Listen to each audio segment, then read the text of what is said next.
So I had a couple of questions because I do quote from other people's videos, and they were asking the channel where they can get the detailed information. And so I'll just give you the channels on YouTube or Rumble.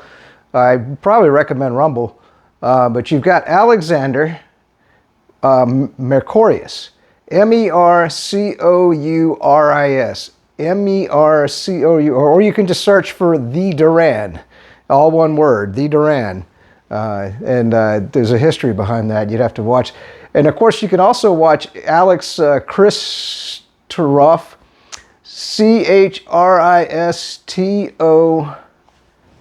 Christoforou.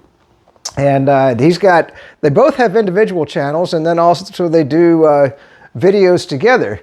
And so I was trying to give you the broad picture is how little of the Russian forces have been deployed to make the progress that they have, and how they're surrounding Bakhmut. But I was just watching the latest video from the Duran, and I was like, man, people are asking, how do we watch these guys? Well, you can watch them anytime. They've been on for quite some time. This is where I get a lot of my news. But I thought this is a great summary of what's coming in the war. So anyway, you can just listen and then I'll give you another little bit of information, and that'll be it for tonight for me. The aircraft, all of those sorts of things. Now, the other thing to understand about Suryukov is that he is also, alongside Surovikin, one of the three deputies who are directly subordinated to the man who is now the overall commander-in-chief of the Russian forces in Ukraine, who's General Gerasimov. So what, we've seen a change up in the Russian military structure. As you know, there was just basically a police action for about the last year, but now Russians on an all-out war footing. And so this Sharifkov that he just mentioned was up in Belarus. He's inspecting the fortifications there, the reinforcements, and so it looks to me like the Russian generals are assessing that that their troops have everything they need. Everybody's got everything they need, and so the offensive should be happening. And by the way, I want you to understand how massive this offensive is going to be. This is Normandy. This is the Normandy invasion. This is what's coming. Okay, so if you know anything about World War II, you have to understand the Allies were parked off the coast. The Germans thought they were doing good with the war, and then the Normandy invasion hit, where we just sent in everything. We sent in everything but the kitchen sink. That's what's going to happen. So let's listen to what they have to say. You see that the deputy commander of the Russian forces who are involved in this war has now visited the Russian grouping in Belarus. See, in Belarus, yeah, that's what I was talking about. Don't really know. Does it mean that the Russians are intending to advance south from Belarus into Ukraine? The US denies it. They say they've seen no evidence of that. But how do we actually know? How do they actually know? And we've seen this enormous build-up, as you see, taking place on every front. And this is to be... So this is, in the days, back in World War II, you have to understand that, we had overflights, there was pictures, but a lot of times that information would take a long time to get back to command. So it's a whole new war environment. I imagine, I tell you what, these Russian generals are brilliant. And so what they're doing is they're threatening, they've sent in their ships, they're sending their submarines, they're threatening Ukraine from about 4 or 5 different fronts. Now, you got to understand, this is instantaneous information that's being fed back to the Pentagon and NSA through our satellite images. And so, Russia knows that. And we're getting the same information, or Russia's getting the same information with their satellites of watching Ukraine. So what they have decided to do, which I think is brilliant, is they said, okay, let's just threaten 16 different places or whatever it is, probably about 5. So they're going to threaten 5 different invasions coming across the border, because the massive troop buildup is just beyond imagination. So Ukraine and, of course, the Pentagon, the woke military that we have in the United States, they have no idea where the next huge assault is coming from, even though we could sit there and watch real time what is taking place. And even though you've got those satellites, I imagine there's still a lot going on that they're not able to see with those satellites. But it should be, well, anyway, let's just keep listening. Very clear. I mean, on an order of magnitude greater than everything we've seen before. Not just hundreds of thousands of troops being deployed, but hundreds of tanks. I read a report, by the way, somewhere that the one Russian tank factory is capable of building 1,000 tanks a year. 1,000 tanks a year. I told you that they've ramped up their industry to, well, probably beyond World War II manufacturing. We can't produce 1,000 M1 Abram tanks in a year. I can guarantee that. That's just one factory. This is what's coming. That when you poke the bear and you poke the bear, these NATO lunatics, these globalist lunatics, these neocon Republicans, these rhino Republicans, this is what you get.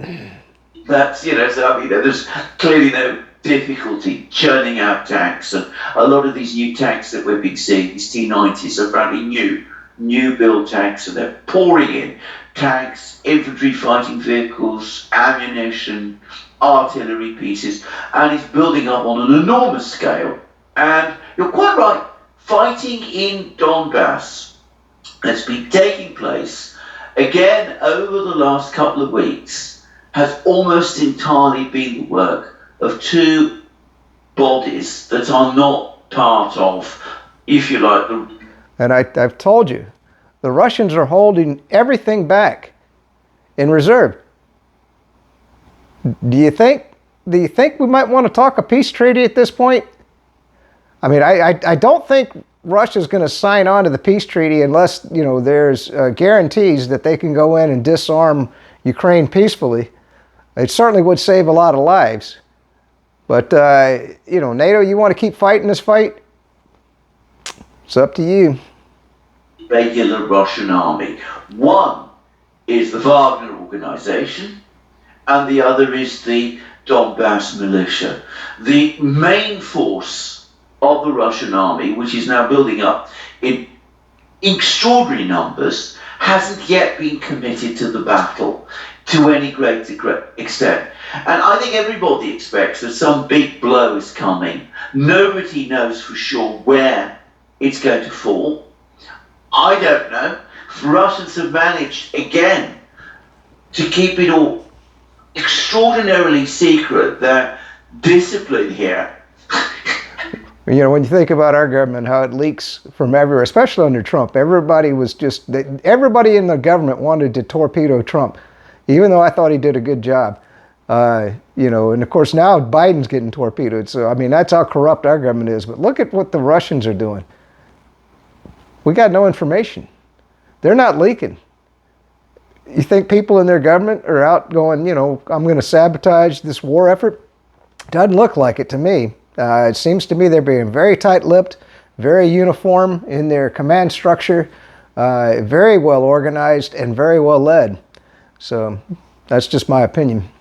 It's been remarkable, actually. I mean, given that, there must be all kinds of conferences and discussions going on all the time within the Russian military as they prepare for their next move. Well, nobody knows what they're going to do, but what we can see is these vast numbers of forces gathering around Ukraine. The Ukrainians are obviously panicking, and again, I do think that part of the reason, as I said, why they're clinging on to Bakhmut so determinedly is because at some level, perhaps they're saying to themselves, if we can't even hold Bakhmut, where the only people we're fighting are the Wagner group and its private fighters, many of them are, ex-convicts, what chance do we have against the regular Russian army, which is now coming towards us across the horizon? So there may be some element of that there too. So, I mean, but that's how things are shaping. All right, so that's it. I'll just tie off this last little update. The other thing is, I never thought things would happen so rapidly. I do think that we're seeing the demise of the dollar. Russia just made a huge gold purchase. I talked about that in my previous video. China's been buying up gold. So that tells me that basically 85% of the world is going to de-dollarize. If you own treasuries, own them at your own peril. I mean, you might think that's a safe place to be, and it might be for maybe 6 months, possibly a year. I don't know. But this whole situation, watching the world burn, is happening very, very rapidly. With this massive invasion that Russia, I mean, this is beyond. I mean, you got to understand the scope, okay? You got to look at back in 1991. Well, what was it? 91 with the Gulf War, when we hit Iraq, which was the 4th largest military in the world. We had, I don't know, 350 to 400,000. Russia, what's about to hit Ukraine goes well beyond that. And they're much more well armed and much more well fortified. It just seems to me that Ukraine, if they don't sue for surrender, and if NATO doesn't wake up and realize that the game is over, Ukraine's about to get obliterated. That's just my opinion. So anyway, peace out, stay free, and that'll be the last video for tonight. I got nothing. Well, I got nothing to help you except just get prepared. If you got bank accounts, make sure you got them spread out among multiple banking institutions. I prefer credit unions. I'm diversified among various credit unions with most of my funds that I still have. You're a little bit late to buy gold and silver and platinum, and even I bought some copper. I hope you've got a good food supply. Like I've been promoting, you buy the Mountain House meals. That's what I like because they're portable. They keep for 25 years. You can buy, the My Patriot food supply. You can get that. Right now, I mean, is the time to spend money. If there's anything that you need, new hot water heater, new furnace, if you've been waiting on some sort of repair, if you need a new computer, well, I just bought this phone. I'm still trying to get the old phone back. Like I said, some guy picked it up in the park and wouldn't turn it into the police. I've emailed him multiple times. I've called him multiple times. He won't return my calls, and until the police go visit this guy's house, I can't get my phone back, assuming he hadn't sold it on the black market by now, my old phone. I'm hoping I get it back because that'll give me 2 phones, and we'll have 2 cameras. We can do multiple angles, and also, another thing that a buddy of mine pointed out to me, and I thought this was very interesting, was because I didn't think I'd have any use for the old phone, but you know what? I mean, you can use apps like Signal, and Signal, install it on your phone. That's an encrypted form of communication that you can use with somebody who is worried about, Google recording everything that they do, If you don't want the whole world listening in on every conversation you have, every text message that you send, or even any video conference that you have, Signal is a great place to be. And in fact, it just needs a Wi-Fi connection. I didn't realize that. I'm stupid sometimes. And so you don't even have to pay for a cell phone service.